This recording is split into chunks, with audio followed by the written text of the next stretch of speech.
Hello दोस्तों, नमस्कार। मैं आपका दोस्त एडवोकेट SL शर्मा। दोस्तों, आज मैं मेरे जूनियर मिस्टर गुंजन सिंह, जो मेरे साथ मेरे जूनियर हैं और ये वकालत की पढ़ाई भी सीख रहे हैं, इनके कुछ सवाल हैं। उन सवालों के जवाब मैं आपको दूंगा और ये मेरे से सवाल करेंगे पैतृक संपत्ति के बारे में। तो हाँ गुंजन जी, बताइए अब आपके सवाल क्या क्या है, बताइए मुझे। सर, मेरे एक सवाल है हाँ कि पैतृक संपत्ति में हिस्से का अधिकार कब होता है?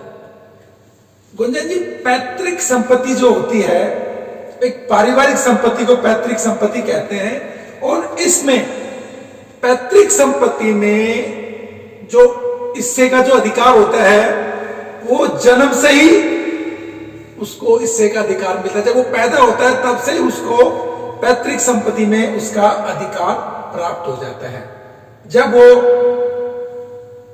इस धरती के ऊपर जन्म लेता है, जन्म लेते ही उसको पैतृक संपत्ति में अधिकार मिल जाता है। यानी आपका सवाल है कि पैतृक संपत्ति में हिस्से का अधिकार एक इंसान को कब मिलता है।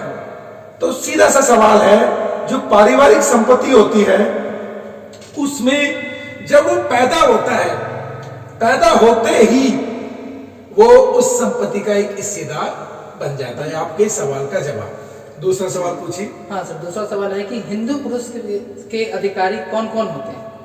हिंदू पुरुष, आपका सवाल है हिंदू पुरुष के उत्तराधिकारी कौन कौन होते हैं।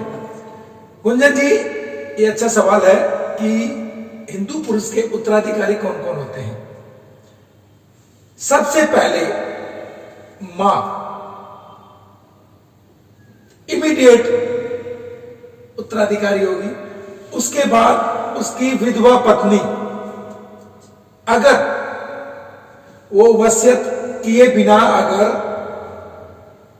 एक्सपायर हो जाते हैं या उनकी मृत्यु हो जाती है, तो सबसे पहले अगर किसी इंसान की, हिंदू पुरुष की अगर मृत्यु हो जाती है, जो बिना वसीयत किए अगर वो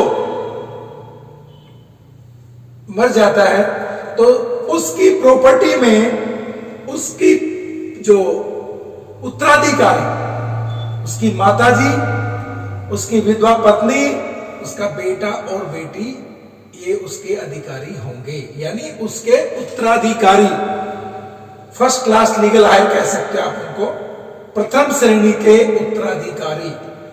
अगर मान लीजिए मां भी नहीं है, पत्नी भी नहीं है, बेटा भी नहीं है और बेटी के बच्चे अगर हैं, बेटी भी नहीं है लेकिन उनके बच्चे हैं, तो वो बच्चे भी उसके उत्तराधिकारी होंगे। ये आपके सवाल का जवाब है। और बोलिए। तीसरा सवाल है सर कि पैतृक संपत्ति पर कितनी पीढ़ी तक दावा कर सकते हैं? अच्छा, यानी आपका सवाल है कि पैतृक संपत्ति, पारिवारिक संपत्ति पर कितनी पीढ़ी तक हम दावा कर सकते हैं। गुंजन जी, जो अविभाजित संपत्ति रह गई है, जो पुरुष वंश की 4 पीढ़ियों उस पर दावा कर सकती हैं। पोता, पोते का पिताजी, पिताजी का बाप, उसका दादा, परदादा, सरदादा, ऐसे हम कह सकते हैं। लेकिन 4 पीढ़ियों तक आप प्रॉपर्टी की, जो अविभाजित प्रॉपर्टी है, आप उस पर दावा कर सकते हैं 4 पीढ़ियों तक। ये आपके सवाल का जवाब। और पूछिए।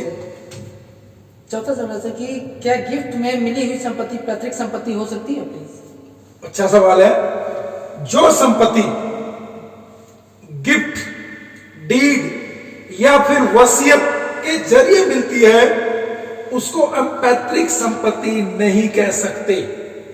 पैतृक संपत्ति तो 4 पुश्तों तक, यानी आगे से चली हुई आ रही, उसको पैतृक संपत्ति कहते हैं। और ये संपत्ति पैतृक संपत्ति में नहीं आती है, ये स्वयं अर्जित संपत्ति आप इसको कह सकते हैं।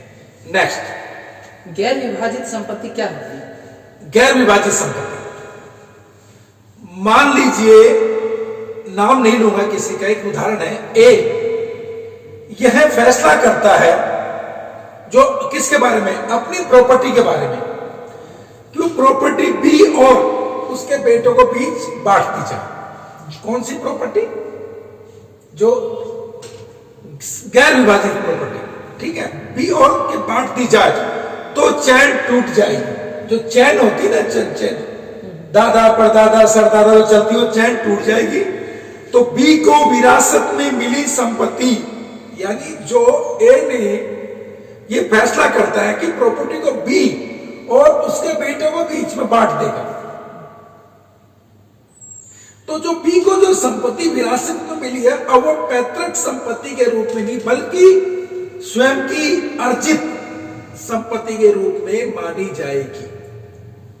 नेक्स्ट बोलिए। तो पैतृक संपत्तियों को नियंत्रित करने वाले कानून कौन सा? अच्छा, पैतृक संपत्ति का मतलब पारिवारिक संपत्ति। भारत सरकार ने पैतृक संपत्ति के लिए हिंदू, सिख, जैन, बौद्ध में हिंदू उत्तराधिकार अधिनियम 1956 बनाया था। उसमें कुछ प्रावधान के तहत ये संपत्तियां विभाजित की जाती हैं।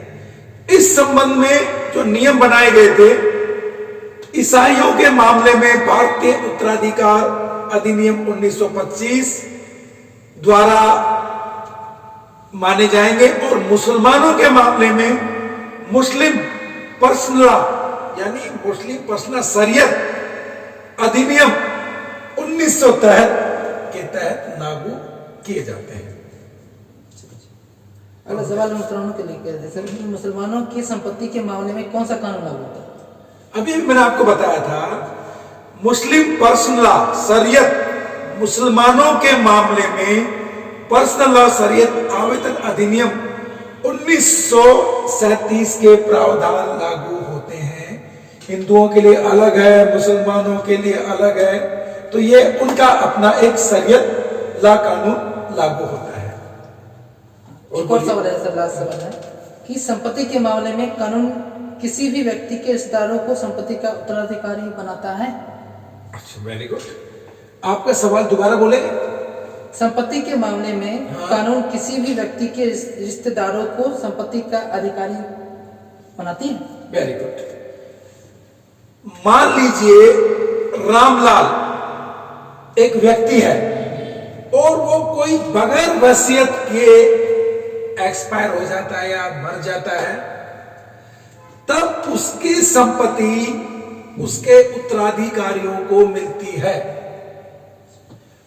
इसके मामले में जो हिंदू उत्तराधिकार अधिनियम और भारतीय उत्तराधिकार अधिनियम दोनों ही लागू होंगे।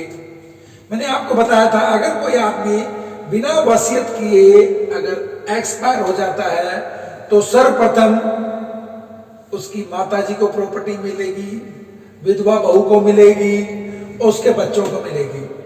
आपने एक सवाल नहीं किया, अगर कोई व्यक्ति मर जाता है तो उसकी माता को संपत्ति मिलती है, उसके बाप को नहीं मिलती। ठीक है ना? ये हमारे उत्तराधिकार अधिनियम में है कि फर्स्ट क्लास लीगल हायर, प्रथम श्रेणी के उत्तराधिकारी किसको माना गया है? माता, विधवा पत्नी और बेटा और बेटी। तो इसमें पिताजी का तो कहीं रोल ही नहीं आ रहा है। चाहे वो संपत्ति पिता ने अपने पुत्र के नाम कर रखी है तो भी उस संपत्ति में पिता को हक नहीं मिलेगा। केवल प्रथम श्रेणी के जो लीगल हायर हैं उन्हीं को ही यह हक मिलेगा इस अधिकार के तहत। तो दोस्तों, जो पैतृक संपत्ति होती है, पैतृक संपत्ति को अगर हम ब्रेकेज में करेंगे तो एक दादा परदादा अगर 4 पुश्तों से कोई जो संपत्ति चली आ रही है तो उसके ऊपर पोता हक जमा सकता है। जन्म लेते ही पोते का उस पैतृक संपत्ति में अधिकार बन जाता है। और अगर कुछ इंसान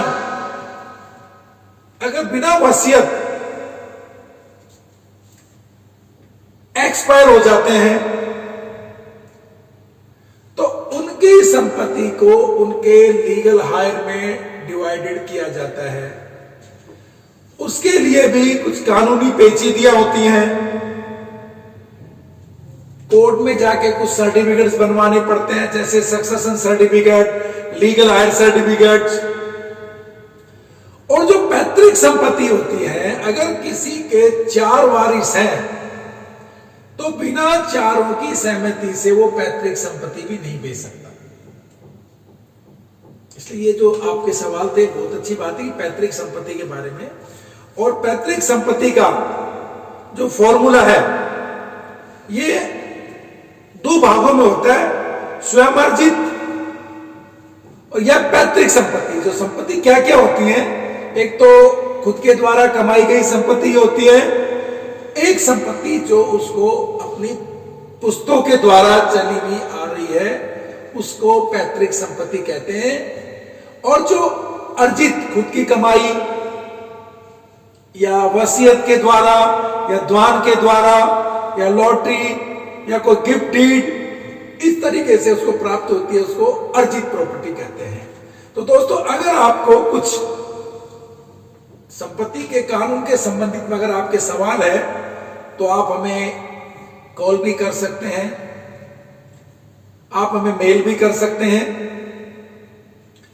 और आप हमें व्हाट्सएप भी कर सकते हैं। और मेरा ये जो वीडियो बनाने का उद्देश्य है, हमारे कुंजन जी जो लॉ कर रहे हैं तो इनके कुछ सवाल थे, तो उनके सवालों का जवाब देने के मकसद से हमने वीडियो बनाया है। आपको अगर हमारा वीडियो ज्ञानवर्धक लगा है तो प्लीज इसको लाइक कीजिए, सब्सक्राइब कीजिए और बेल आइकॉन जरूर दबाइएगा, ताकि हमारे द्वारा, हमारे चैनल के द्वारा जो भी वीडियो सर्वप्रथम अपलोड हो वो आप तक सबसे पहले पहुंचे। इसी से इजाजत लेते हैं दोस्तों, नमस्कार।